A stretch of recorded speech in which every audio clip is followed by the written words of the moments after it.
여기 어쩔 수 없이 한국에 오게 되었다는 독일 여성이 있습니다. 그러나 곧이어 쾌적한 서울거리에 놀라며 관광을 하던 그때 한 한국인 남성이 외국인 여성에게 휴대폰을 건네며 갑자기 화를 내기 시작하는데요. 너무나 당황하던 이 외국인 여성은 휴대폰에 적힌 말을 보더니 그대로 바닥에 주저앉아 버립니다. 그렇다면 이들은 도대체 서울에서 어떤 경험을 한 건지 구체적인 내용 같이 보도록 하겠습니다. 독일 여성의 사연입니다. 안녕하세요. 저는 독일의 아마추어 수영선수팀에 속한 마르티나라고 합니다. 며칠 전 일본에서 수영선수권 대회가 열린다는 소식을 듣고 저희 팀은 일본으로 대회 관람을 가기로 했는데요. 그렇게 도쿄로 가는 비행기를 타고 향하던 중 기체 결함 및 기상 악화로 인해 한국의 인천공항에 비상 착륙을 하게 되었습니다. 그리고 충격적이게도 다시 일본으로 가는 비행기가 뜨려면 최소 5일은 기다려야 한다는 안내를 받았는데요. 수영선수권 대회는 이틀 후 바로 개최되기로 스케줄링되어 있어 이번 경기 관람은 포기할 수밖에 없었습니다. 그래서 이왕 이렇게 된 거 한국에서 5일 동안 편하게 관광이나 하고 가자고 생각했던 것입니다. 하지만 이땐 몰랐었죠. 한국에서의 경험이 평생 잊지 못할 경험이 될 줄은요. 사실 처음에 인천공항에 비상착륙을 하게 되었을 때는 크게 좌절하기도 하고 화도 났는데요. 독일 사람들 사이에 일본을 모르는 사람은 없어도 한국은 아직 잘 모르는 사람들이 많았기 때문입니다. 저도 한국은 중국이나 일본에 비해선 참 애매한 국가라고 생각했어요.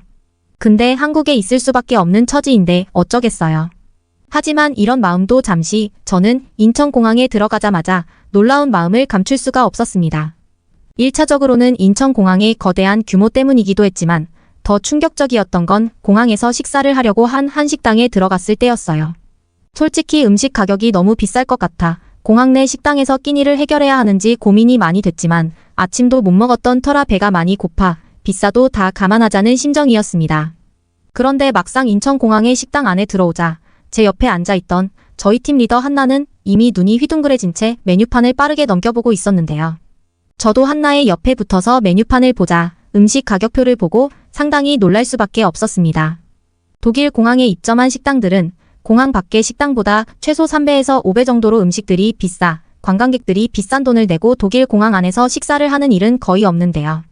놀란 마음에 휴대폰으로 한국 식당 메뉴 가격에 대해 조사하던 한나는 인천공항의 식당들은 관광객들에게 더 편안하고 정직한 서비스를 제공하고자 서울에 있는 식당들과 가격을 똑같이 받거나 오히려 적게 받는다고 하더군요. 하나라도 관광객들의 주머니를 털어가려던 독일 공항의 식당들과 비교하면 한국은 그야말로 정말 선진국가의 시민의식을 가지고 있다고 볼 수밖에 없었습니다. 저희는 한식 코스를 주문했는데 실제로 먹어본 불고기, 잡채, 그리고 한식의 맛은 어떻게 이런 맛이 세상에 존재할 수밖에 없는지 감탄할 수밖에 없는 맛이었습니다. 그런데 바로 그때 한나는 반찬을 더 먹고 싶은데 나중에 너무 식비가 많이 나올까봐 고민된다고 말하더군요. 저는 인천공항 식당 종업원 분에게 반찬을 리필하게 되면 가격이 어느 정도 나올지 여쭤봤는데 여기서 또 한 번 충격적인 답변을 듣게 되었습니다. 반찬 리필이 무료인 것은 물론이고 물도 무제한으로 마실 수 있다고 하시더군요.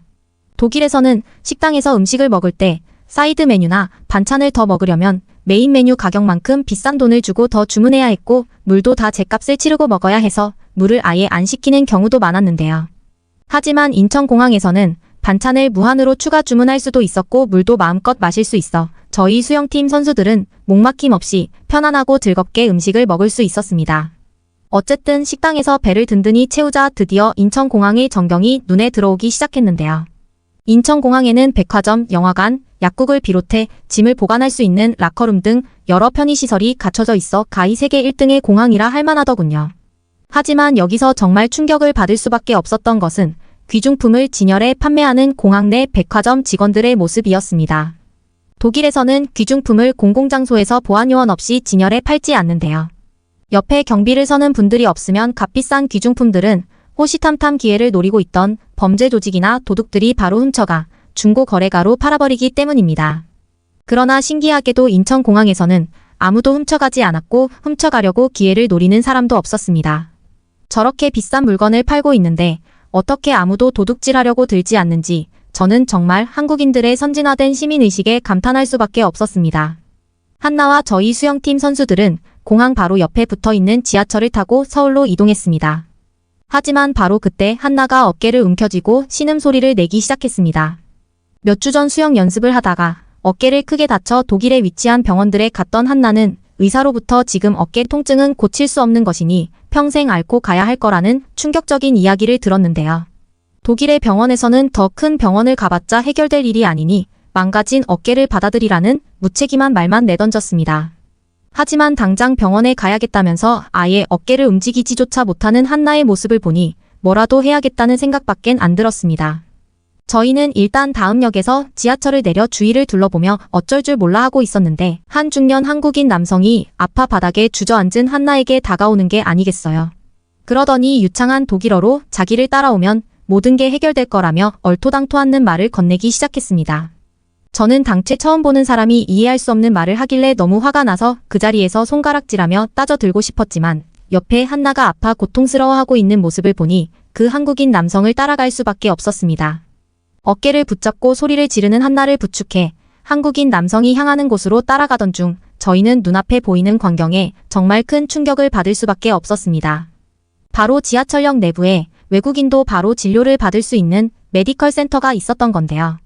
저는 선진국가인 독일에서도 치료가 불가능하다고 했던 한나의 어깨를 한국에서 고칠 수 있을까 의심이 들기도 했지만 한나가 고통스러워하는 모습을 보니 도저히 메디컬 센터 안으로 들어가지 않을 수가 없었습니다. 그리고 바로 그때 저는 제 눈앞에 펼쳐진 장면을 아직까지도 잊을 수가 없는데요. 임시시설인 줄로만 알았던 지하철역 내부의 메디컬 센터는 호텔이라고 해도 믿을 정도로 손때조차 안 묻어있는 화이트 컬러 벽지에 청결하고 쾌적하고 깨끗하더군요. 감탄도 잠시 저는 한나와 저를 이곳으로 데려온 한국인 남성에게 여기서 진료 예약을 하면 몇 주 정도 걸리는 거 아니냐며 그렇게 되면 우리는 독일로 다시 돌아가야 하기 때문에 진료를 제대로 받을 수 없다고 따져 묻기 시작했는데요. 독일에서는 병원에서 한번 진료를 받으려면 최소 몇 주, 평균적으로는 몇 달의 대기 기간이 일반적이었으니까요. 하지만 한국인 남성은 빙긋 웃으며 한국에서는 5분만 기다리면 되는데 무슨 말을 하고 있냐고 얘기를 건네는 거 아니겠어요. 저는 저희가 젊은 외국인 여자들이라 놀려먹는 줄로만 알았지만 일단 아픈 한나를 부축해 진료 예약 데스크로 향했는데요.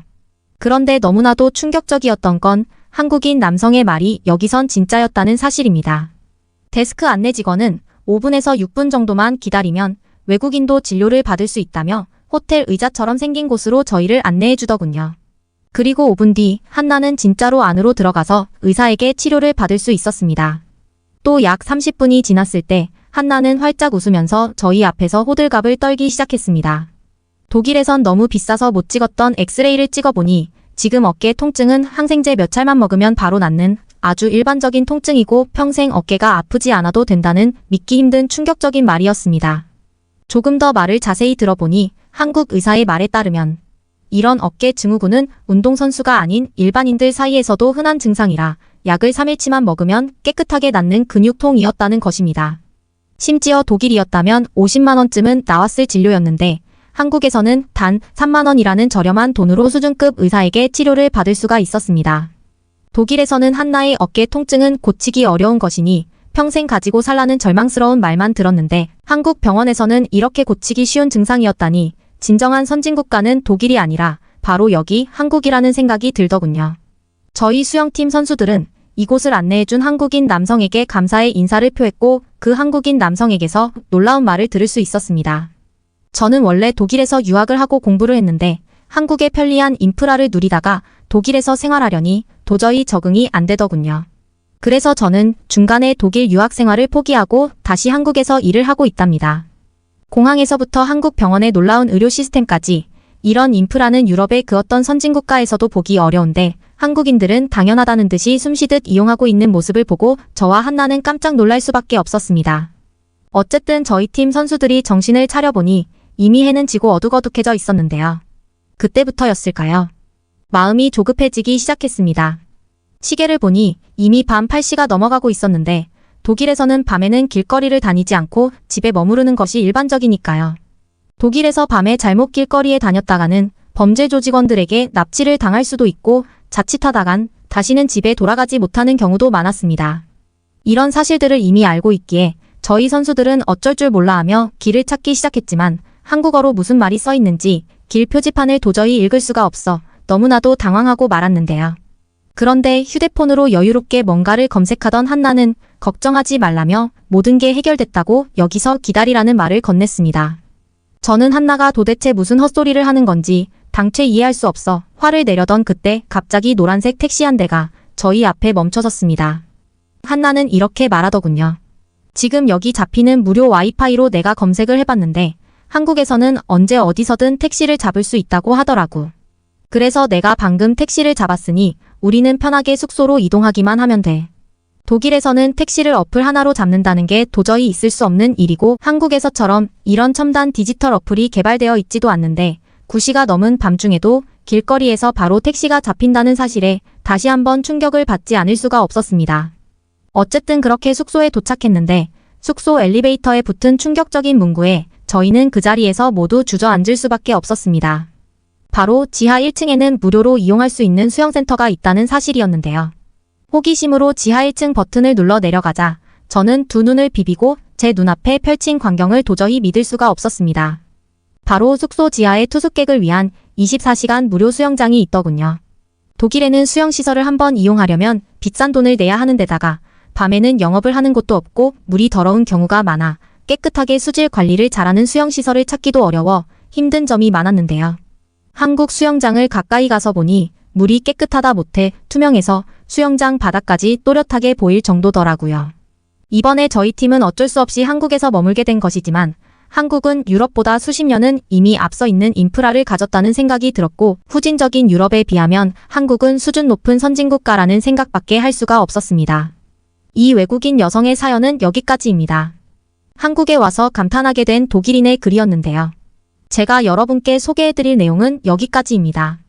마지막까지 시청해주셔서 정말 감사드리고 여러분의 구독과 좋아요, 알림 설정은 영상 제작에 큰 힘이 됩니다. 이상으로 한반도튜브였습니다.